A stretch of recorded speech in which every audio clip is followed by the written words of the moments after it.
Sir एक हफ्ता भी नहीं हुआ था इससे लिए। और इसने मेरे को कहा पापा आप चलानी है तो चला लो। मैंने कहा आ जा फिर। ये कौन से सन की बात होगी सर? ये सर बात है 87 की। हो। तब मेरे दोस्त होते थे क्लोज, तो वो कहते थे कि यार मुझे जाना है यार, ससुराल जाना है, गाड़ी दे दे यार, मुझे करनाल जाना है। कोई कहता है मुझे कहीं जाना है। मैंने कहा ऐसा तू कश्मीर चल, लेकिन गाड़ी मैं नहीं दूंगा, मैं साथ चलूंगा। एक पहेली आप लोगों से पूछना चाह रहा हूं और ईमानदारी के साथ में जवाब देना। वीडियो के आगे बढ़ने से पहले ही कमेंट के अंदर जाकर के जवाब दे देना। एक गाड़ी का लगभग फेसलिफ्ट आए हुए 4 साल के आसपास हो गए हैं। उसका इंजन बेहद ज्यादा स्मूथ है और वो लगभग हर महीने जो है ना वो टॉप 5 की लिस्ट के अंदर अभी भी बनी हुई होती है। मतलब अगर मैं सेगमेंट की दूसरी गाड़ियों की बात करूं तो उसके अंदर फीचर्स जो है उतने नहीं आते हैं, लेकिन उसके बावजूद भी लोगों का इतना ज्यादा भरोसा जो है उस गाड़ी के ऊपर है। एक और हिंट देता हूं, वो सेगमेंट के अंदर सेफेस्ट नहीं मानी जाती है। अब आप नीचे कमेंट के अंदर ईमानदारी के साथ बताओ कि क्या आप लोगों ने वो गाड़ी जज कर ली है कि नहीं करी है। ठीक है, अब मैं गाड़ी दिखा देता हूं, अगर आपने सही करा है तो बताइएगा। ये गाड़ी है बलिनो और ये गाड़ी जो है वो मैं इस वजह से भी लेकर के आया हूं कि अभी हाल ही के अंदर इसके अंदर एक फेसलिफ्ट भी आने वाला है और ये गाड़ी जिनकी है उनसे इसकी स्टोरी भी जानेंगे कि उन्होंने जब फेसलिफ्ट बिल्कुल आने वाला ही था, तो ये बिल्कुल नई नवेली गाड़ी है, इसकी पन्नियां भी नहीं उतरी है, तो उन्होंने इस गाड़ी को क्यों चूज किया। तो मैं उनको बुलाता हूं, साहिल भाई और उनके फादर साहब भी आए हुए हैं, तो दोनों का बहुत बहुत स्वागत है। साहिल बहुत बहुत स्वागत है, सर बहुत बहुत स्वागत है आपका। ठीक है, वेल बहुत मुबारकबाद पहले तो आपको कि आपने गाड़ी खरीदी बलिनो। ठीक है, और वैसे मैं आपको बता दूं कि ये डेल्टा वेरिएंट है और ये टिंटेड जो यूवी कट ग्लास देख रहे हो ये इन्होंने बाद के अंदर ये इसको करवाया है। तो साहिल भाई, सबसे बड़ा सवाल यही है कि जब फेसलिफ्ट आने वाला था तो क्या ये इतनी आपको काबिल लगी गाड़ी कि अभी भी इस गाड़ी को खरीदा जा सकता है, या ये डिसीजन सर का था? सर ऑनेस्टली बताऊं तो डिसीजन तो सर का ही था। कलर से लेके मॉडल से लेके सब कुछ फादर का ही डिसीजन था। एंड जहाँ तक बात रही सर फेसलिफ्ट की, तो सर जब हमने बुक करी थी उस टाइम तक कोई एज सच ऑफिशियल कंफर्मेशन नहीं थी कि वो फेसलिफ्ट निकालेंगे या नहीं निकालेंगे। एंड ये गाड़ी लेने से पहले सर इसके पीछे एक छोटी सी स्टोरी है, बताइए ना। हमारी सर पहले से वैगनआर थी 2016 मॉडल जी, एंड उसकी सर्विस करवाने गए थे हम। उसमें कुछ इश्यूज आने लग गए थे, एसी की प्रॉब्लम थी एंड इंजन माउंटिंग का काम था। तो वहीं पे एक नेक्सा के एडवाइजर थे सर। तो हमारी बात हुई थी इग्निस की। उन्होंने इसका फेसलिफ्ट या और तो कोई इन्फॉर्मेशन नहीं दी थी, बट हमें ये पता चल गया था कि इग्निस बहुत जल्दी डिसकंटिन्यू होने वाली है। तब तक ये भी ऑफिशियल नहीं था जी। एंड उन्होंने बोला था कि वो स्टॉक में भी है एंड उस पर अच्छा खासा आपको डिस्काउंट भी मिल सकता है। तो बिना सर्विस करवाए वैगनआर में घर गया, फादर को लिया एंड हम नेक्सा पे गए। प्रीत विहार में है सर, वहाँ पे हिमांशु वर्मा हमारे थे एडवाइजर। बात इग्निस से शुरू हुई थी, बट वो सर गाड़ी कहीं ना कहीं छोटी थी। कॉम्पैक्ट साइज तो है, नो डाउट। इसका थोड़ा सा अगर अंदर बैठ करके देखो तो मैं तो उसको एज ए 4 सीटर ही कंसीडर करता हूँ, लेकिन गाड़ी बहुत प्यारी है वो। Right sir, no doubt. Compact size और सेम यही इंजन, तो परफॉर्मेंस जो है ना वो थोड़ी सी पेपी लगेगी। राइट सर, इस पे आते हैं जी। तो हुआ क्या कि हमें इग्निस जेटा मिल रही थी अराउंड 780 में, 7,80,000 में, एंड सेम प्राइस में ही हमें बलिनो डेल्टा उन्होंने ऑफर भी करी। तो इसकी टेस्ट ड्राइव फादर ने ली एंड हम लेने मैनुअल गए थे, लेकिन मैनुअल उस टाइम पे कहीं पे किसी दूसरे को वो टेस्ट ड्राइव पे गई हुई थी एंड एजीएस मॉडल खड़ा था, अल्फा मॉडल नीचे। तो हमने उसकी फिर टेस्ट ड्राइव ली एंड देन चलाते ही फादर वाज लाइक कि नहीं यार यही लेते हैं जी, स्पेशियस है, अच्छी खासी है, बूट स्पेस भी अच्छा है, काइंड ऑफ परफेक्ट फैमिली के लिए बिल्कुल सर, बिल्कुल परफेक्ट कार है। अब मैं आपको फादर साहब के बारे में इनके जो है ना बताना चाहूंगा। इनको बहुत ज्यादा जो है ना अनुभव है गाड़ियों का। सबसे पहले इन्होंने एम्बेसडर रखी थी, उसके बाद सर आप ही बता दो कि कौन कौन सी गाड़ी आपने रखी थी और कहाँ कहाँ पर घूमे हो इंडिया में। सर ऐसा है, पहले सबसे पहले मैंने एम्बेसडर ही ली थी। और उसके बाद मैंने फिएट ली। जैनसन्स वाले, कनाट प्लस वाले थे, उनसे फिएट कौन सी थी सर? Fiat Padmini deluxe. अच्छा, ओके। हाँ। और लेकिन वो उस तरह की नहीं थी जैसे ओरिजिनल आती थी। हाँ। उन्होंने उसमें बहुत काम करवा रखा था, मॉडिफाई करवा रखा था। अंदर वुड वर्क पूरा, इटालियन स्टीयरिंग वो भी वुड का। हाँ। और उस समय उसके फ्लोर गेयर और बकेट सीटें, अच्छा, वो सारी चीजें उसमें थी। हाँ।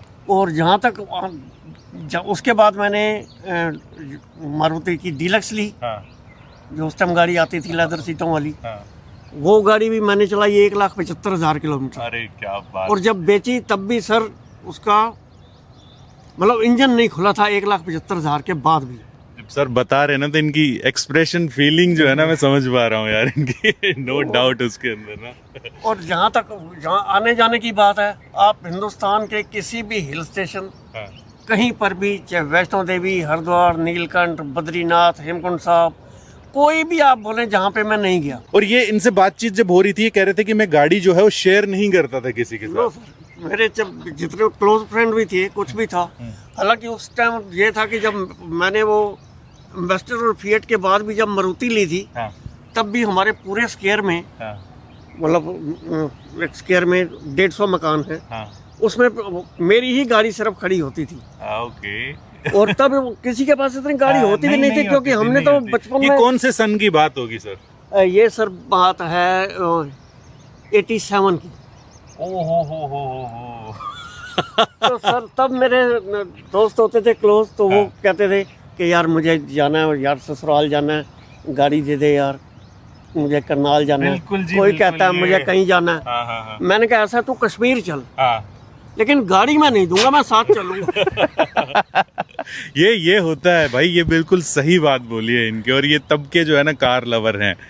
खैर, तो इन्होंने ये गाड़ी चलाई बलिनो और इनको पसंद आई। तो सर सबसे अच्छी चीज आपको क्या लगी गाड़ी के अंदर? मैं आपसे जानना चाह रहा हूँ। सर मैंने तो अभी मतलब थोड़ी सी ही चलाई है, टेस्ट ड्राइव किया और थोड़ा सा मैं वेब सिटी की साइड गया था, तब मैंने चलाई थी। इसमें मतलब सब एक तो बड़ी बात यह है कि शांत है गाड़ी, साइलेंट है इसमें कोई। और वो जैसे वैगन आर में या औरों में पटक पटक करती है ना, ये वो नहीं कर रही। चाहे अभी नहीं है इसलिए, चाहे जो भी है वो तो आगे पता चलेगा साल 2 साल बाद। लेकिन ये ठीक है। बस मुझे जो इसमें एक चीज लगती है ना, जैसे एम्बेसडर थी मेरे पास या फिएट थी, तो उनमें क्या है कि जब ड्राइव करते हैं तो ना आगे उसके शीशे के वो क्रोम भी नजर आते थे, हमें पूरा आइडिया लगता है। Okay, nice. वो तो आगे जो लगे रहते थे उसके, हाँ, जो आगे उसकी हेडलाइट होती थी उसके ऊपर वो लगे होते थे। साइड। तो वो मतलब आगे तक आपने कहाँ से उसको कट करना है, कहाँ से कैसे करना है, तो आपको आइडिया रहता है। अब इसको जैसे आगे खड़ा करना है, मान लीजिए आगे कोई खंबा है या कोई स्कूटर भी खड़ा है, तो आप उचक कर भी देख लो तो तब भी आइडिया नहीं लगता। मतलब थोड़े आइडिया से ही आपको चलती है। तो जैसे हो गया, जैसे यूएसए में चलती है ना गाड़ियाँ इतने डिफरेंस के साथ, तो बिल्कुल इसमें ऐसा नहीं है। बिल्कुल सही बात बोली। बम्पर टू बम्पर चलते हैं, बिल्कुल बम्पर टू बम्पर। और इस वजह से ही आपको पता चला होगा इनकी बातों से कि बोनेट का दिखना किसी गाड़ी के अंदर कितना ज्यादा इंपॉर्टेंट होता है। ठीक है, कि एक अंदाजा, एक कॉन्फिडेंस आता है बंदे को कि कहाँ तक है उसकी हद गाड़ी की। ठीक है, कहाँ तक लेकर के जानी है। एक काम करते हैं दोस्तों, सारी की सारी चीजें जो है वो बाकी जो चीजें हैं वो गाड़ी में चलाते हुए बात करते हैं कि गाड़ी के अंदर मुझे क्या अच्छा लग रहा है, गियर शिफ्टिंग कैसी है। वैसे AGS वाला है, मतलब कि AMT जो आता है वो वाला है। और एक और चीज बता दूं कि मारुति का अगर AMT की बात करते हैं तो पूरे सेगमेंट के अंदर जो है ना सबसे ज्यादा स्मूथ है। अगर AMT लेना है तो मैं हमेशा कहता हूं कि जाकर के मारुति का उठा लो। नो डाउट हुंडई का भी सही है, बट उस हिसाब से फिर वो एवरेज जो है ना वो नहीं निकाल पाता है। ठीक है, तो ये चीज। एक काम करते हैं दोस्त, चलते हुए क्यों नहीं बात करते हैं, है ना। बलिनो बाहर से सबने देख रखी है, अब आपको दिखाएंगे जो फेसलिफ्ट वाली जो आएगी ना, तो वो वाली दिखाएंगे। ठीक है, चलते हुए बातचीत करते हैं। साहिल भाई ने इतनी ज्यादा वैल्यू फॉर मनी गाड़ी खरीदी है, इतनी ज्यादा रिलायबल गाड़ी खरीदी है, तो उसके अंदर फ्रेग्रेंस भी अच्छी वाली होनी चाहिए। तो मैं लेकर के आया हूँ इनवॉल्व एलिमेंट का आइस एक्वा। कितनी तगड़ी गर्मी हो रखी है ना, आप ट्रैफिक के ऊपर खड़े रहते हैं या कभी भी बंद गाड़ी के अंदर बैठते हैं तो एकदम से हीट होती है, तो उसको कंट्रोल करती है ये है आइस एक्वा। जी हाँ, ऐसा लगेगा कि जैसे कि बर्फ का गोला आपके मुंह पे मारा हो, एकदम से रिफ्रेशिंग सा जो है ना वो फील होता है आपको। और मैं आपको दिखाता हूं कि ये वाला है। और अगर आप भी चाहते हैं ऐसी फ्रेग्रेंस को चूज करना, तो यहाँ पर जो QR कोड आ रहा है ना, वहां पर जाकर के आप स्कैन कीजिए और आपको 10% का ऑफ भी मिलेगा वहां पर पूरा, अगर आप मैन मोटर कूपन कोड वगैरह लगाते हैं तो। पूरी वेबसाइट के ऊपर मिलेगा। मैं टाइम टू टाइम आपको फ्रेग्रेंसेस का बताता रहता हूँ कि ये कैसी है, ये कैसी है। तो आपको बताया कि ये कैसी है। ये अपने नाम के अकॉर्डिंग ही जो है वो काम भी करती है। सिर्फ 2 स्प्रे इसके और पूरी गाड़ी जो है ना वो ऐसा महकना स्टार्ट कर देगी। दोस्त कैसी लग रही है साहिल भाई? पीछे तक आ गया होगा ना? बिल्कुल बिल्कुल एकदम आ गई ना। एक तो नई गाड़ी की खुशबू ऊपर से इन्वॉल्व सर। ये लीजिए सर, तो ये आपके लिए सर, थैंक यू। ठीक है, तो अब इस गाड़ी को चलाते हैं और जैसा कि मैंने आप लोगों को बताया था कि सबसे ज्यादा स्मूथ जो है ना आपको यहाँ पर इसका AGS लगने वाला है। लेकिन भूलना मत कि चलाने से पहले सीट बेल्ट जरूर लगा लीजिएगा। लगाया मैंने ड्राइव मोड और ये देख, ये वाला जो पहला और दूसरा जो है ना वो तो शायद आपको फील होता होगा जब पहला शिफ्ट जो होता है, राइट? जी सर, इस AGS में सिर्फ जब ये फर्स्ट टू सेकंड गियर में जाती है उसी में एक हल्का सा जर्क फील होता है। उसके अलावा sir second to third, third से फोर्थ, फोर्थ से फिफ्थ या इवन डाउन शिफ्ट्स भी आपको फील ही नहीं होंगे कि गाड़ी ने कब चेंज कर दी है। जो मारुति का AGS है, अब कहने को तो सर ये AGS है, ऑटोमेटिक गियर, लेकिन ये होता एक तरीके से मैनुअली है। हाँ, वो तो क्योंकि एक्चुएटर पार्ट है एंड वो ड्राइवर के हिसाब से जैसे आप थ्रॉटल पे जितना प्रेशर देंगे उसी के हिसाब से ये गियर चेंज करता है, राइट? तो अभी तक तो सर आप ये देखो मैंने 2000 किलोमीटर चला दी एंड बिल्कुल भी सर ऐसा फील ही नहीं होता कि भाई ये गियर चेंज भी कर रही है। बहुत स्मूथ एक्सपीरियंस है सर। हाँ, यस, सही है। बस शुरुआत के 1-2 और थोड़ा सा एग्रेसिवली ही स्टार्ट करती है आपको। बिल्कुल इन्होंने जो मैनुअल की जो फील होती है, जैसे आप गियर शिफ्ट वगैरह जो करते हैं ना, उसको बहुत ही नजदीकी जो है ना वो फॉलो किया है ताकि आपको ज्यादा जो है ना फील ना हो। तो ये एक अच्छी बात है। मैंने सेगमेंट में दूसरी भी गाड़ियां चलाई हैं तो उनकी बजाय मैं हमेशा ही सजेस्ट करता हूं कि जाकर के मैनुअल उठा लो, लेकिन इस गाड़ी के अंदर इन्होंने इतना बेहतरीन काम किया है कि मैं सजेस्ट करता हूं कि यस, अगर आपको शहर के अंदर रहना है, ट्रैफिक के अंदर ज्यादा रहना है, तो जाकर के जो है आप ये AGS वाली गाड़ी है वो भी आप उठा सकते हैं। एंड सर कंपेयर करें ना मारुति के AGS को रेनो से या टाटा से, तो सर आप ये देखो उनके हर एक गियर में ना आपको फील होएगा कि हाँ गाड़ी ने अब गियर चेंज किया है। मारुति में सिर्फ फर्स्ट टू सेकंड में ही है, वो भी इसलिए क्योंकि ये शायद फर्स्ट गियर को ना थोड़ा ज्यादा पुश करती है, राइट? अगर आप रेस पेडल पे थोड़ा ज्यादा पुश करते हैं तो ये 2500 RPM तक जाके फिर अपनी गियर चेंज करती है। एक्चुअली में सर इसका एक्चुएटर बहुत अच्छे से काम करता है। लाइक गाड़ी समझ रही है कि आप मांग क्या रहे हो गाड़ी से। जब आपको पावर चाहिए तो आपको डाउन शिफ्ट करके इमीडिएट पावर दे दी है, बट कहीं ना कहीं वो एक सेकंड का लैग रहता है। एंड जहां तक बात रही एवरेज की भी, तो सर ये पहली होगी शायद जो ऑटोमेटिक में मैनुअल से ज्यादा एवरेज दे रही है। देखिए, अगर यहाँ पर हम एवरेज की भी बात करते हैं तो यहाँ पर लगभग 24+ ही जो है ना ये एवरेज निकाल रही है। और ये दिल्ली से आए थे, ठीक है, करीबन 1.5 घंटे की ड्राइव करने के बाद। तो दिल्ली का ट्रैफिक वगैरह भी आप देख सकते हैं, हालांकि मे बी शायद सुबह ना हो, लेकिन उसके बाद भी 24 तक की एवरेज निकालना बहुत बड़ी बात है यार, बहुत बड़ी बात है, नो डाउट इसके अंदर। और एक और चीज मैं बताऊं कि लगभग मैंने 80 तक आराम से लेकर के चला गया था। मुझे ये फील हो रहा था कि 80 पे नहीं, गाड़ी जो है वो 45-50 के आसपास या 60 के आसपास चल रही होगी गाड़ी। ये फील करवा रही थी गाड़ी, मतलब कि काफी ज्यादा जो है ना वो कॉन्फिडेंस भी बना रहता है। मतलब कि मैं कहता हूं कि 100 की स्पीड तक तो आप आराम से जो है ना इसके पूरी कंट्रोल में रहती है गाड़ी।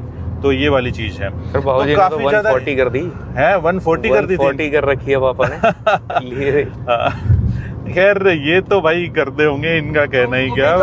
सर एक हफ्ता भी नहीं हुआ था इससे लिए, और इसने मेरे को कहा पापा आप चलानी है तो चला लो। मैंने कहा आ जा फिर। सर मेरा तो ये था, मैं कहा आप गाड़ी टेस्ट करो, आप एयर बैग मत टेस्ट करो अभी, वो रहने देते।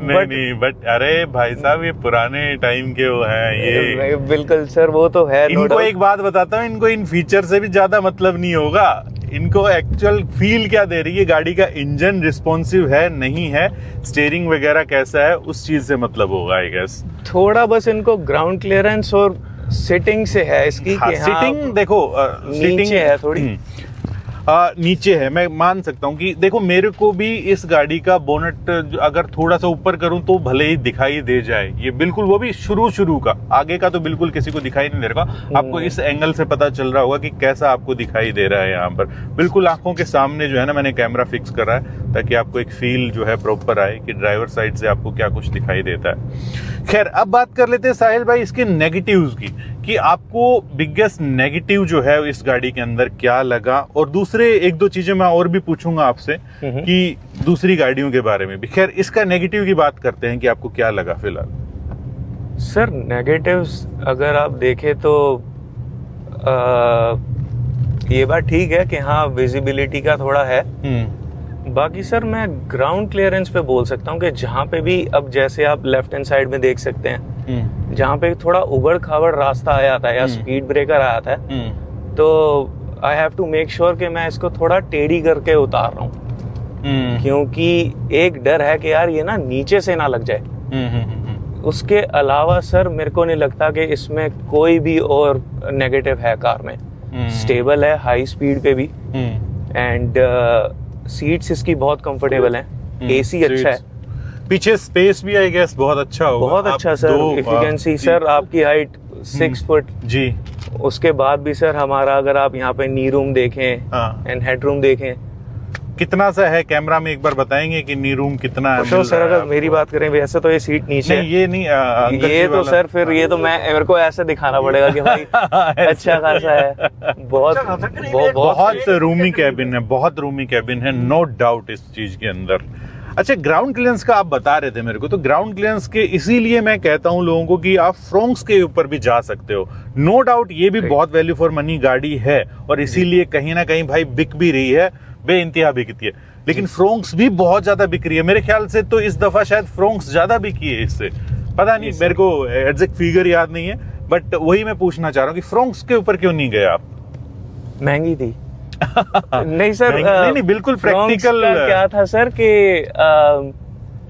ऐसा नहीं था कि फ्रोंक्स कभी दिमाग में नहीं आई, लेकिन क्या था सर, हमारा जो बजट था वो अराउंड 8 लाख का था, एंड फ्रोंक्स का अगर हम डेल्टा एजीएस मॉडल देखें तो वो अराउंड मेरे को इससे 70 to 80,000 ज्यादा ही पड़ रहा था ऑन रोड। ओके तो और उसमें सर कोई एडिशनल फीचर्स नहीं, engine same, wheel base same, और उसके लिए सिर्फ मेरे को 2 एक्स्ट्रा चीजें मिल रही थी, एक थोड़ी सी एक्स्ट्रा ग्राउंड क्लियरेंस, एंड उसके अलावा अगर आप देखा जाए तो फ्रोंक्स का सस्पेंशन सेटअप इससे थोड़ा बेटर है। यस 100% उसके अलावा तो सर मतलब मैं सिर्फ इन दोनों चीजों के लिए 70 to 80,000 स्पेंड करना मेरे को वर्थ नहीं लगा। तो इसलिए मैं फ्रोंक्स की तरफ नहीं गया sir. May be next time. अभी तो हसलर भी आए शायद, इग्निस हटाएं तो you never know sir. Yes. अच्छा अंकल जी, आप पूरे इंडिया घूम लिए होगे, इधर आए हो क्या? कहाँ पे सर? इधर की तरफ, ये गुड़गांव वाले मनाली नहीं देखा आपने? नहीं सर। फिर क्या देखा आपने? ये हम इसको गुड़गांव का मनाली बोलते हैं। यहाँ पे बेसिकली जब सर आते हैं ना तो शूटिंग यही की, ये यहाँ पर ही यहाँ शूट वगैरह ऐसा होता है ना, ये जगह चाहे आप मसूरी चले जाएं, शिमला चले जाएं, कैंपटी फॉल चले जाएं, वैष्णो देवी चले जाएं, हेमकुंड साहब चले जाएं, जी जी जी, वो सर मतलब जैसे वो कहते हैं ना कि सारे पहाड़ एक जैसे ही लगते हैं। हाँ, बट ये एफर्टलेस पहाड़ है ना सर, तुरंत आ जाते हैं हमारे पास। घर से आधा घंटा निकला और आ गए। नहीं वो लुक वाइज अच्छा लगता है ना। हाँ ये तो ये है, लगता है पूरी आउटिंग है जैसे। जी जी जी। यार मैं तो सोच रहा था कि एवरेज जल्दी तुरंत की तुरंत कम हो जाएगी, अभी भी 24 का जो है ना वो शो कर रही है सर। तो हो सकता है 25 चली जाए।